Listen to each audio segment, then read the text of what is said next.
Sejam bem-vindos ao canal Expedição Nefilim.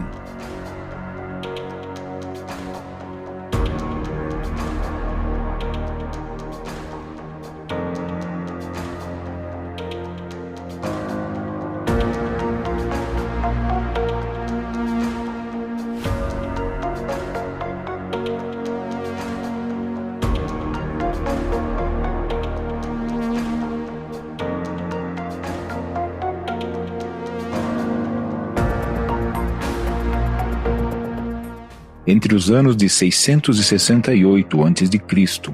e 627 a.C., reinou na Mesopotâmia Assurbanipal II, um soberano assírio que teve um reinado difícil e que por isso mesmo passou seus últimos anos guerreando.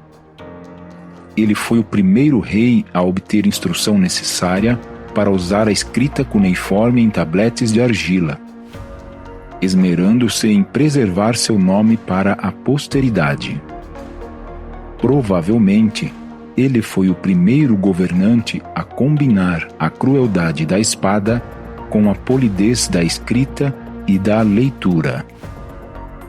Entretanto, o mundo moderno só tomou conhecimento de quem era Assurbanipal II quando, em 1842, arqueólogos ingleses, sob a coordenação de Henry Layard, encontraram as ruínas da biblioteca do Palácio Real, na antiga cidade de Nínive, atual Kuyundik, em Mossul, no Iraque. Entre os diversos achados, os arqueólogos encontraram 25.000 tabuletas, que se descobriu 100 anos depois com a ajuda da arqueóloga francesa Denise Schmann-Becerra, responsável pela tradução delas, tratar-se de todos os assuntos relativos à sociedade mesopotâmica. Mas não só isso. Entre elas havia um pouco mais que uma dezena delas que tratava da criação do universo e das galáxias, da exploração da Terra por seres extraterrestres, da evolução da espécie humana a partir de um ser simiesco primitivo, da relação desses seres com a espécie humana, de como esses seres foram tratados como deuses até os dias atuais e de todas as guerras que eles provocaram enquanto estiveram no nosso planeta. Porém, foi somente com a ajuda do assiriólogo Zecharia Sitchin que essas tabuletas foram finalmente interpretadas e compreendidas. Assim, a pergunta feita em 1968 por Eric von Däniken, ao lançar o best-seller Eram os Deuses Astronautas, e que deixou aquela geração em estado de perplexidade, pôde finalmente ser respondida por Zecharia Sitchin em 1976. Sim, os deuses que conhecemos eram os antigos astronautas de Nibiru.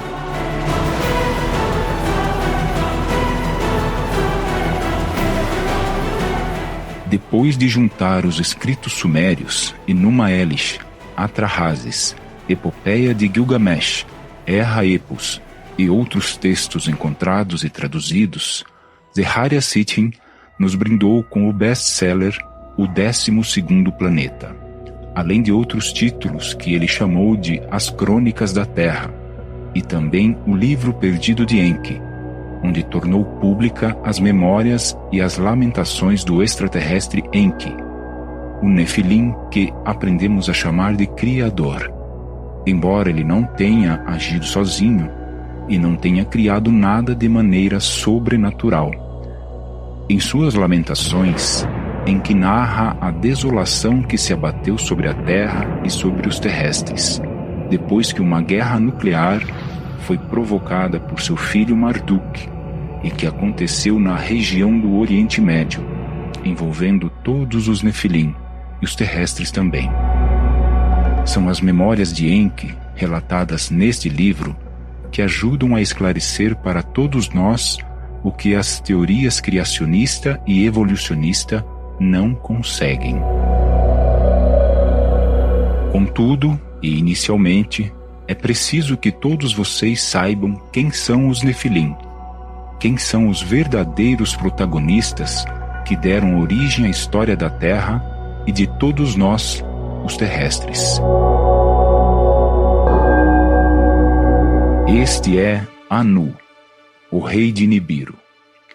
Ele é o pai de todos os deuses que conhecemos na Terra, ou, como fomos induzidos a pensar, o Pai Nosso que está nos céus. Isso porque toda a noção que temos de Deus nos foi transmitida pelos nossos ancestrais que conviveram diretamente com os Nefilim. Após o dilúvio, foi Anu que decidiu que deveríamos herdar a terra. Foi ele que autorizou a instituição do sacerdócio para que as leis cívicas e morais nos fossem ensinadas, ajudando-nos a preservarmos nosso corpo, a terra que habitamos, nos relacionarmos com nossos vizinhos e melhorarmos a nossa condição de vida recém-saída do primitivismo. Foi Anu que consentiu que nomeássemos o nosso primeiro rei terrestre. Foi ele que concedeu aos sumérios o direito de criarem a primeira civilização pós-diluviana. Este é Alalu. Na narrativa cristã, ele é a parte da amálgama usada na formação do personagem bíblico e mítico Satanás. Alalu era dono de um caráter ambicioso, um sujeito dotado de muitos conhecimentos, mas que acabou deixando que o ego e a ganância pelo poder o levasse a conspirar e usurpar o trono de Nibiru, por meio de uma rebelião. E uma vez que tomara o poder pela força, nele se manteve por meio de mentiras sobre a sua linhagem e acabou levando o planeta ao esgotamento e ao caos. Para os crentes, Alalu foi o anjo rebelde que quis tomar o lugar de Deus. Destronado por Anu em uma luta corporal, fugiu para a terra onde reinou por milhares de anos até desafiar mais uma vez Anu e perder definitivamente, sendo condenado então ao exílio em Marte e a olhar eternamente para a terra e para Nibiru até morrer. Seu rosto acabou esculpido numa rocha em uma grande montanha no planeta vermelho. A NASA chegou a revelar esta foto, mas depois, arrependida, disse que era apenas uma formação rochosa que dava essa impressão. Agora é a vez de apresentarmos Enlil, o filho mais novo de Anu, o herdeiro legal do trono de Nibiru, segundo a lei da semente real, uma lei que obriga o casamento entre meio-irmãos e irmãs, filhos do mesmo pai, mas nunca da mesma mãe, para manterem a linhagem. Enlil tem um perfil militar, além de ser um administrador de grande competência e organização. Sua missão na Terra era específica. Era ele que comandava a missão, que coordenava as operações para a obtenção do ouro monoatômico, que delegava as tarefas e competências para os outros Nefilim. Acima dele, só Anu. Seu título honorífico é o Senhor do Comando. Ele habitou e governou o Jardim do Éden, construindo nesta região instalações importantes como um espaço-porto que era o lugar de aterrissagem e de decolagem das naves espaciais, e onde ficava o centro de controle da missão Terra. Seu clã era simbolizado pelo touro.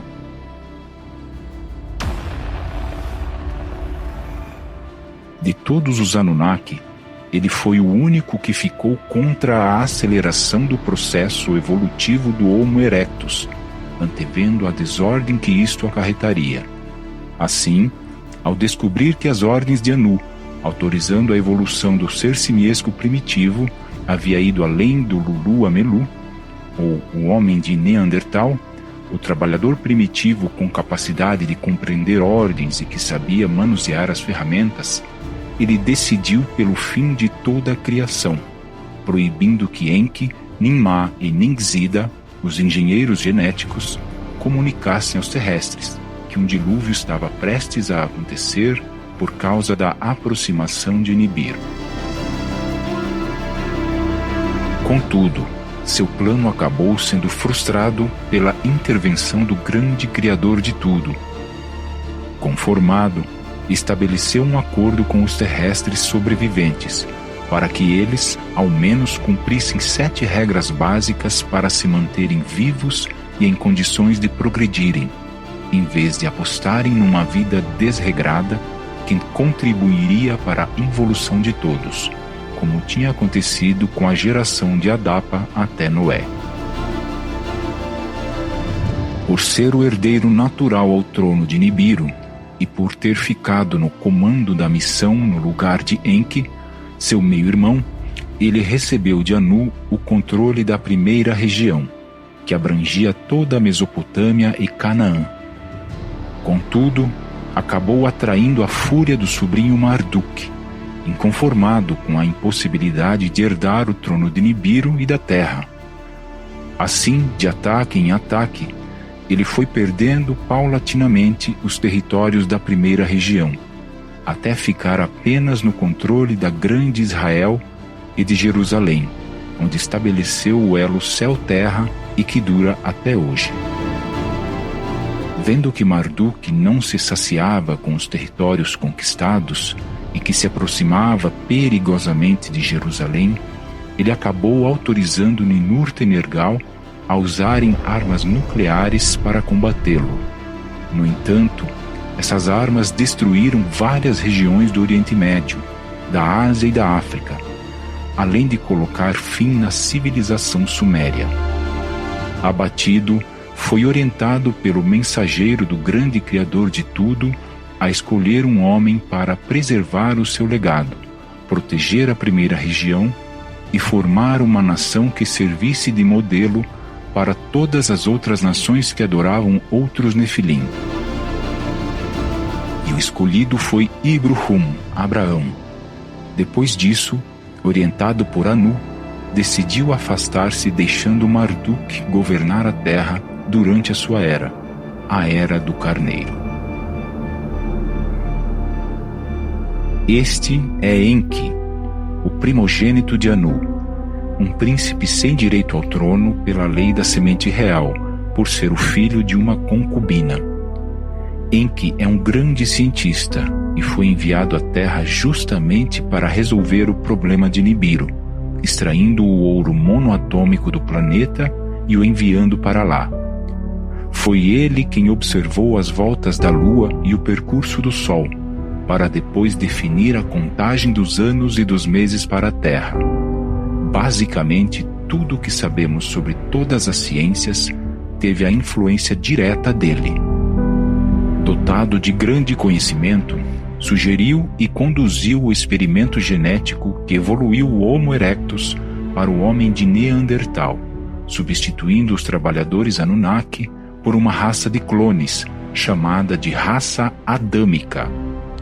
Foi de sua responsabilidade também o ensinamento da matemática, da escrita e da música aos terrestres. É chamado de o Senhor da Terra. Foi ele quem doou o sêmen para a criação do primeiro Adão bíblico, o Adamo. Foi ele quem doou células-tronco para que o Adamo pudesse procriar, evoluindo do Neandertal para o Cro-Magnon. Foi Enki que copulou com 2 fêmeas Cro-Magnon, gerando o Adapa, o segundo Adão bíblico, até que finalmente chegou ao ser mais perfeito de todos, gerando Noé. Foi ele que, orientado por um mensageiro do grande Criador de tudo, ajudou Noé com o projeto de uma grande embarcação, capaz de enfrentar o dilúvio. Enki é reconhecido em diversas culturas como o Deus Criador. O animal que representa o seu clã é a serpente, e, por ser o pai de Marduk, tanto um quanto o outro formam com Alalu mais uma parte desta amálgama que originou o mito de Satanás. Esta é Ninmah. Seu nome quer dizer Dama Elevada. Ela é a filha primogênita de Anu, com uma concubina, Ninmah foi prometida a Enki, mas era apaixonada pelo seu outro meio-irmão, Enlil, com quem teve um filho chamado Ninurta. Ninmah era a médica-chefe da missão e foi enviada à Terra depois que Enki criou toda a estrutura para que eles pudessem trabalhar. Junto com ela, foi uma equipe de assistentes e enfermeiras que cuidavam dos Nefilim que adoeciam por causa do trabalho nos pântanos e nas minas de extração do ouro monoatômico. Foi por sua iniciativa que os terrestres tiveram acesso a uma coleção de sementes que foram plantadas no Jardim do Éden, em Baalbek, no Egito e em todos os lugares que eles estiveram antes e depois do dilúvio.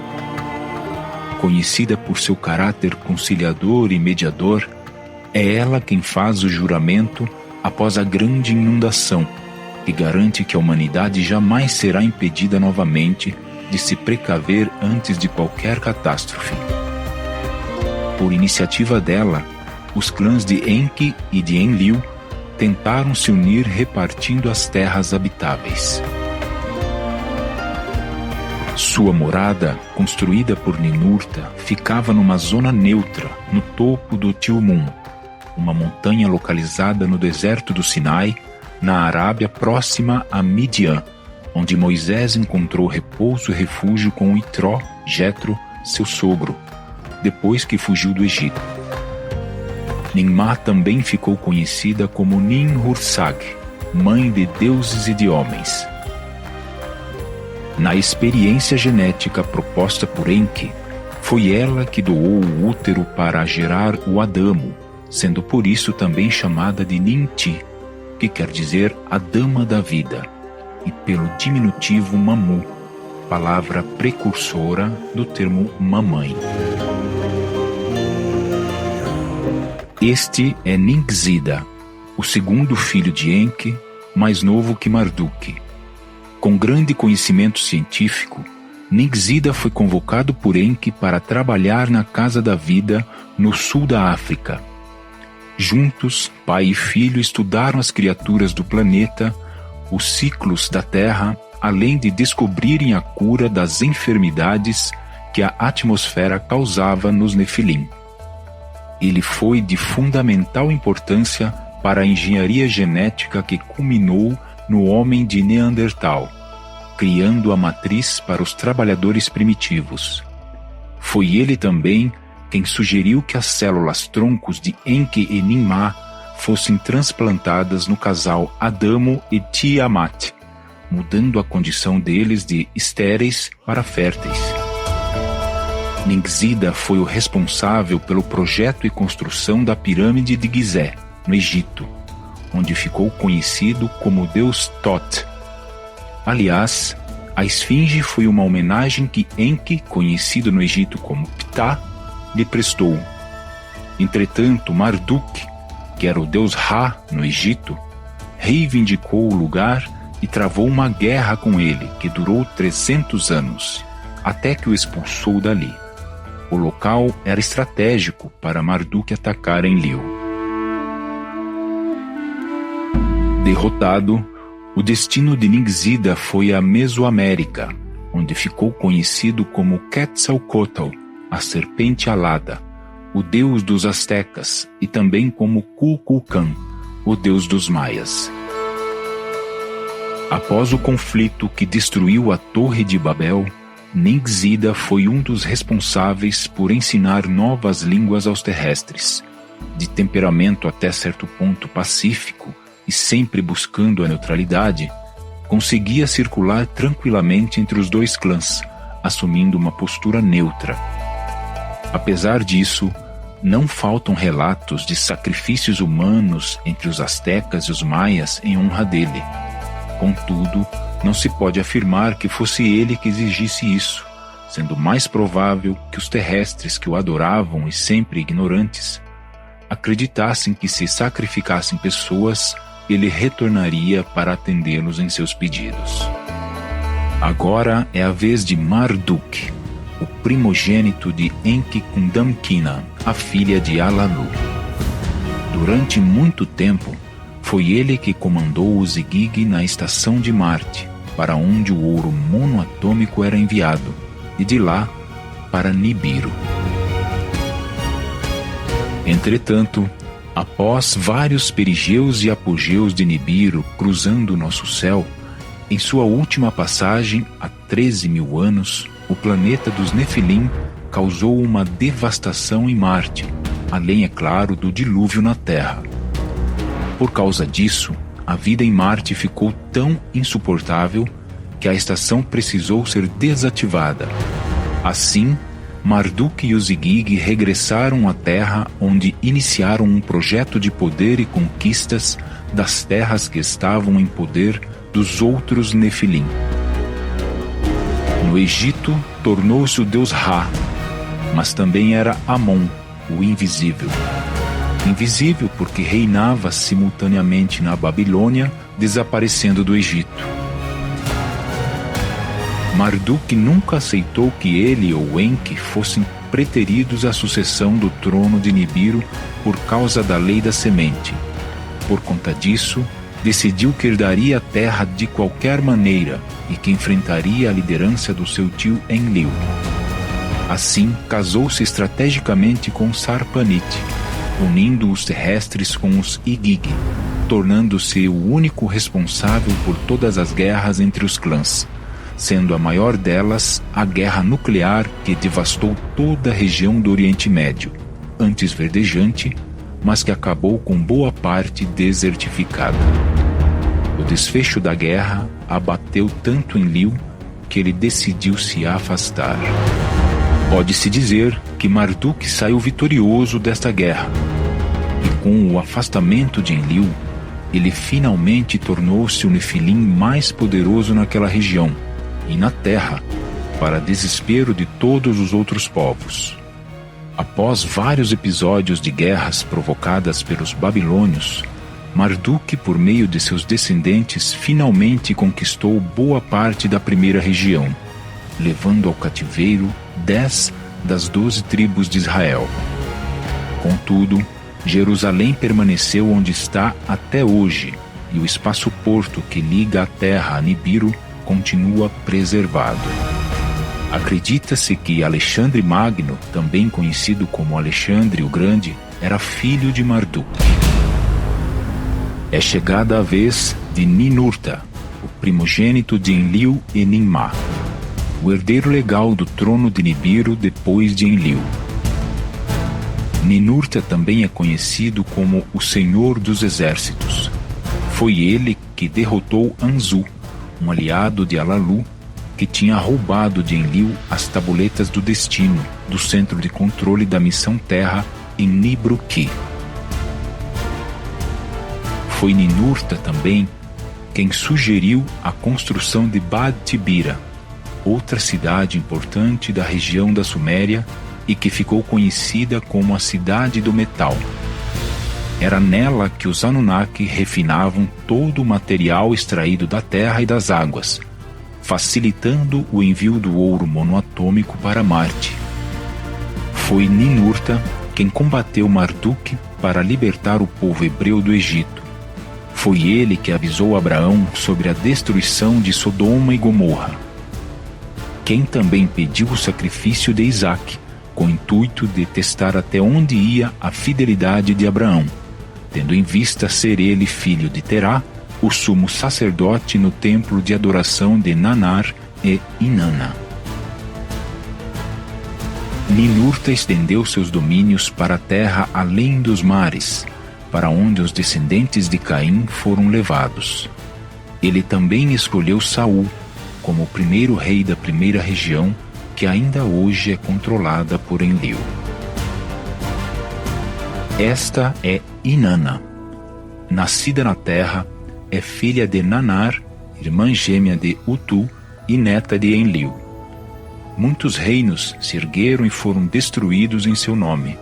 Sedutora e perigosa, conseguiu enganar Enki e roubar dele os Emie, que são as diretrizes de como construir uma civilização. De princesa mimada e apaixonada por Dumuzi, transformou-se numa guerreira insaciável, sedente de vingança por Marduk, por ele ter concorrido para a morte de Dumuzi. É a vez de Nergal, o irmão mais novo de Marduk. Os dois nunca se deram bem, e os excessos de Marduk a ponto de prejudicar o próprio clã, concorrendo para a morte de Dumuzi, de expulsar Ningzida do Egito, além de tentar conquistar os territórios de Enlil, de Nanar e de outros primos, acirrou a rivalidade que já existia entre os dois, culminando com a destruição das cidades de Ur, de Mohenjo-Daro, que aparece nas lendas hindus, das bíblicas Sodoma e Gomorra e da eliminação da civilização suméria, num episódio que ficou conhecido como Erra-Epo, ou Épico de Erra, que era um outro epíteto de Nergal. Este é Nanar, o primeiro filho de Enlil nascido na Terra. Sua participação nos eventos que marcaram a história da Terra é sempre misteriosa. No entanto, hoje se pode dizer que ele está diretamente ligado aos conflitos do Oriente Médio. Seu símbolo é a meia-lua e a estrela, o símbolo do Islã. Nanar é o mesmo Alá. Existem outros Anunnaki nascidos na Terra, como o Tu ou Shamash, que é o guardião de Israel, tanto quanto seu tio Ishkur, filho de Enlil. Juntos, esses dois e mais Ninurta e Enlil formam o Tetragramaton Yahvé. No início, quando os Nefilim chegaram à Terra, eram os filhos, netos e sobrinhos de Enlil e de Enki que habitavam o nosso planeta. Contudo, não só eles, mas também os Igigi, geraram descendências híbridas com os terrestres, e até hoje, desde o afastamento de Enlil, todos disputam o controle da Terra e dos terrestres. Todos eles influenciaram as civilizações de todos os continentes, e até hoje continuam sendo adorados como deuses, representados em esculturas e ensinados como parte da cultura de um povo. Se você gostou do conteúdo do canal Expedição Nefilim, não perca o próximo episódio com mais esclarecimentos. E não se esqueça de curtir e compartilhar, deixar seu comentário, tornar-se um membro e fazer um Pix de apoio ao canal, para continuarmos o nosso trabalho, levando esclarecimento para todos aqueles que querem se libertar da Matrix.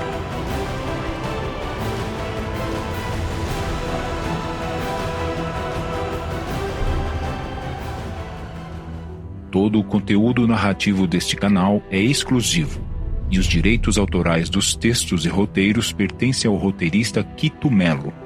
Portanto, cuidado com os canais que estão copiando o nosso material.